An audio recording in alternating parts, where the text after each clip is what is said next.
This is a breaking news alert. Got some breaking news for you now. James Comey doesn't want you to see the video we're about to show you because it shows him committing a horrible crime. We got the video here from C-SPAN, actually, and it's a bombshell. Yes, revelations unfolded this week regarding James Comey and the timing of when he decided that he would charge Hillary Clinton with a crime, if he even would do so. Well, the revelations showed that he made the decision not to prosecute before he even went public. But when asked under oath, he lied. Here now is the shocking moment that James Comey lied or committed perjury before Congress and the American people. This video, he does not want to get out. Take a look. The chair recognizes the gentleman from Texas, Mr. Ratcliffe, for 5 minutes. Thank you, Mr. Chairman. Director, did you make the decision not to recommend criminal charges relating to classified information before or after Hillary Clinton was interviewed by the FBI on July the 2nd? After.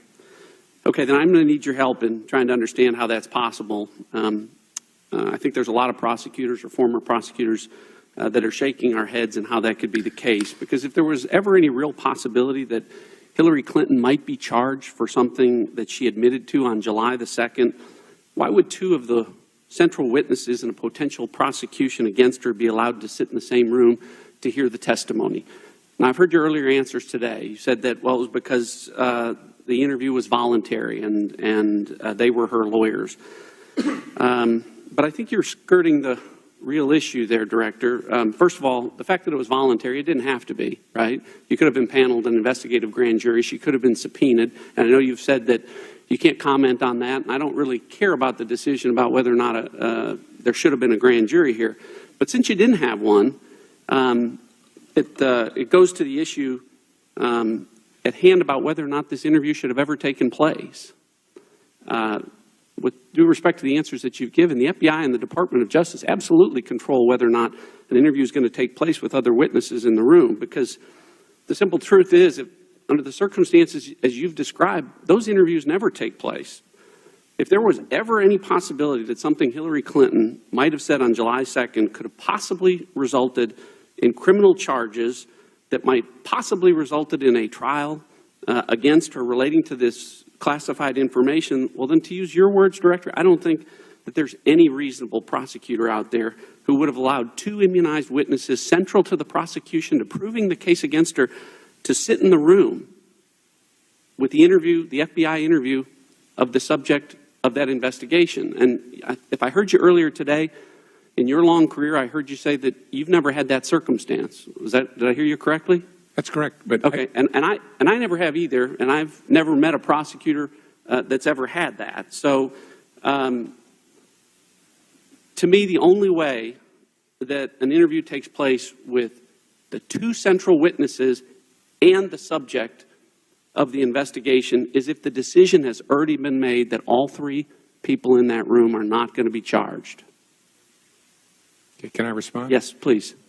I know in our political life sometimes people casually accuse each other of being dishonest, but if colleagues of ours believe I am lying about when I made this decision, please urge them to contact me privately so we can have a conversation about this. All I can do is tell you again, the decision was made after that. What you just witnessed is the moment of truth. James Comey committing perjury before the American people, before Congress. Now, Persuaded Liberty Writers reports that Representative John Ratcliffe, who you saw there, his office issued the following statement, quote, "As a former federal prosecutor, I can tell you it's unheard of for a potential key witness to be present when the target of investigation is being interviewed."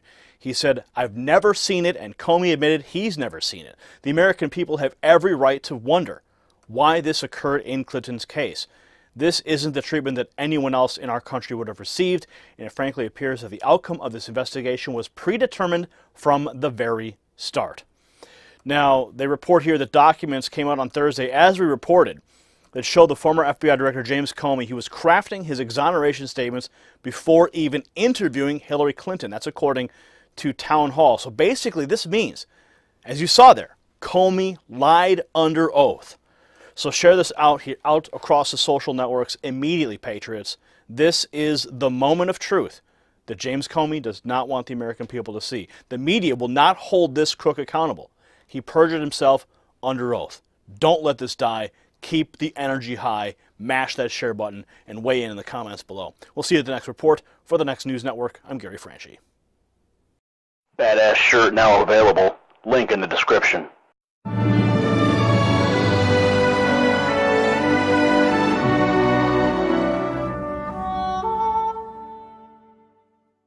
You possess the power to impact the global narrative. Please share this report, and to get more videos like this, become a Next News subscriber by clicking the link below. Thank you for watching the Next News Network.